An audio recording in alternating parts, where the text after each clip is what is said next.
Mike. Thank you for that. So last weekend, an ominous warning from Tyson Foods executives. They took out a full-page ad in the New York Times saying that the food supply chain is breaking. Yeah, that is because concerns over the pandemic and outbreaks at plants.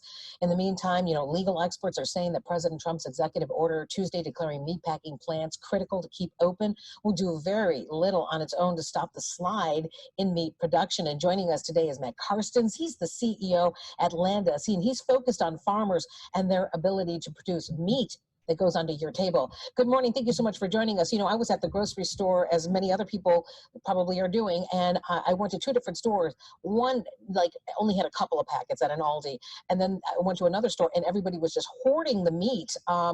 Is this going to get worse before it gets better, or is it going to get better at all?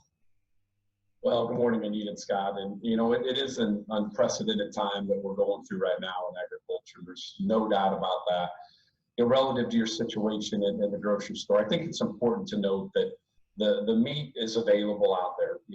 These kind of presses that come out and talk about it create a little bit of a stir that allows the consumer to kind of do what you're experiencing. But rest assured that there's meat out there and we'll make it to the grocery store. It may not be in the animal protein form that you may have specifically wanted. As an example, you may have wanted pork chops and we're only able to get ribs, or beef and you could only get pork, or whatever that combination may look like. But we're, as we've talked about before, agriculture is very resilient, and we'll continue to do the things we need to do in a normal supply chain. This is not normal, so the disruptions that we're experiencing are just something we have to work through, and are doing that every day. Okay, but to that point, Matt, we mentioned that Tyson full-page ad. That turned out to be self-fulfilling prophecy, because they just announced this week they've got a plant in Logansport. Close to 900 of their employees have been tested positive for COVID. They've got 2,200 employees total, so this is almost half the workforce. When a plant like this one has to shut down, what does that mean for the pork supply in this part of the country and elsewhere?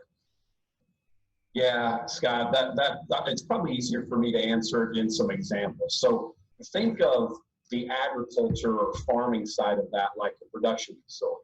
I'll use automobile just for the sake of an example, because most of us have automobiles. In that production facility, you can push a stop button and the plant stops. You may have a buildup of steel, paint, whatever may be the case inside or outside the plant, but there's no expiration, and that can continue. On a farm, that journey starts all the way back almost 8 months. So you've got an 8-month stop time for that to occur. So that's what's causing some of the issues for our farmers here at Landus, is that backup is here and now, but we didn't have that 8-month lag to kind of stop that. So think of the processing plants as a funnel. So the funnel that agriculture is dumping into looks the same size at the top, but that neck of the funnel has gotten a lot smaller. So it creates this pinch where more animals are coming up behind on the farm with nowhere to go. So we have to always, though, keep in mind the two things that are important to this. First, on the processing side, employee safety and health is absolutely critical, and that must be there, as all of us in society want to see that.